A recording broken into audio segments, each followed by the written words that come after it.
I'm Ed Enoch, and I'm a partner at the Enoch Tarver Law Firm. I primarily represent small businesses, and one aspect of representing small businesses is doing their estate planning for them. The small business is their biggest asset, and we need to know how that's going to go, how that's going to be transitioned. And a critical part of estate planning is do you have a will or do you have a trust? And so I meet with folks, and everybody's heard about trust. That's the hot thing. If you're on talk radio, somebody's going to tell you you got to have a trust.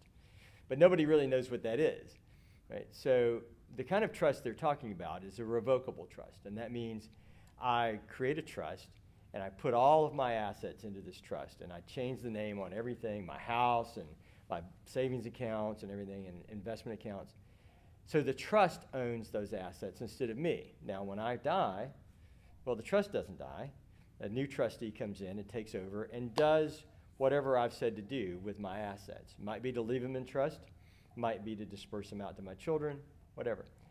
Big advantage is there's no probate. Right? So we don't have to go through the probate process. It doesn't have to be published in the newspaper. It's not on file on the county records. So there's good reasons sometimes. People are very private. They don't want their business on record. If you do a will, it's going to have to go to the county courthouse, and it's going to get recorded. Nobody really wants to see your will, unless you're a Kardashian or something.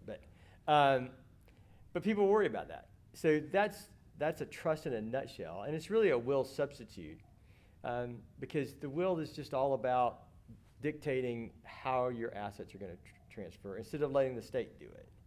So whether we do it with a trust, whether we do it with a will, it's really all about maintaining control over those assets. So things like small children don't inherit assets that they can't manage.